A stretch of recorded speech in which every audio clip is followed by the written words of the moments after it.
Mikey's weekly bath. Weekends are for many things.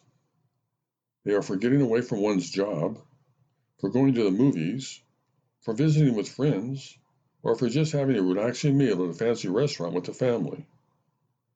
Sometimes weekends are even used for getting out of town, or for catching up with reading, or for just doing nothing more important than sitting in front of a television set and watching endless football games.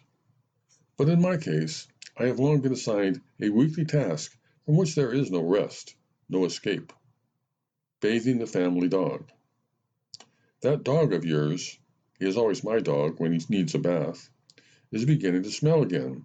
My wife will start reminding me towards the end of each week. But I don't smell anything, I always reply.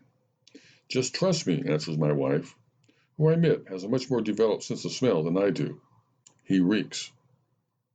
It's not that I don't mind giving Mikey, the family Cocker Spaniel, his weekly bath, although I usually end up getting wetter than he does. But he absolutely hates the darn thing, and I always end up feeling like I've traumatized him.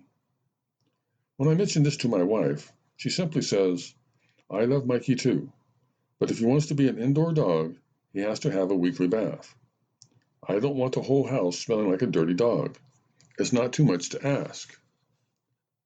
When I remind her that Mikey simply refuses to be an outdoor dog, he scratches at the back screen and cries pitifully if I leave him outside for more than a few minutes, my wife reminds me that I was the one who agreed to keep the dog clean if she agreed to let him sleep and roam freely throughout her house.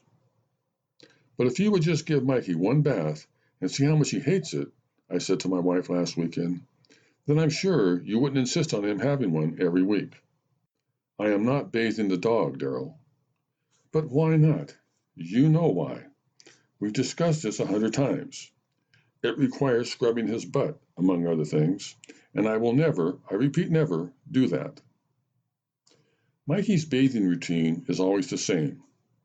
To begin with, he somehow knows when it's bath time, and he immediately goes off and hides. If he hears me say the word bath, his eyes grow wide with fear, so I've taken to spelling out the letters, rather than using the B word in his presence. Anyway, when I finally find him, he will be usually hiding under something: a bed, a table, sheets, covers.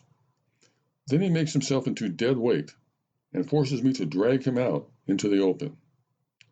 Once I have him in my arms, he begins to shiver and look at me with the saddest eyes, seemingly asking me why in the world I would want to keep doing such a terrible thing to him. Over the years, I think I've come to better understand Mikey's point of view. For him, bad smells are a way of life. In fact, they are his life. I mean, when I take him out for some exercise, I'm convinced that he judges the success or failure of his walk strictly by the odors he encounters along the way. He sniffs everything, and the grosser the smell, the more he seems to enjoy himself. In his world, it must seem the height of stupidity for a human being to insist on continually scrubbing away all the wonderful odors he has worked so hard to collect on his skin and fur throughout the week. Mikey really works at getting smelly, too. He has very furry feet, and they collect just about every dust bunny imaginable. He also likes to endlessly roll around in wet grass and mud whenever he gets the chance, and he makes sure to do it when no one's looking, to avoid any possibility of a two-bath week. And he has long, floppy Cocker Spaniel ears, and when he drinks out of the toilet, which is another one of his joys of his life, they always end up getting dripping wet with God only knows what.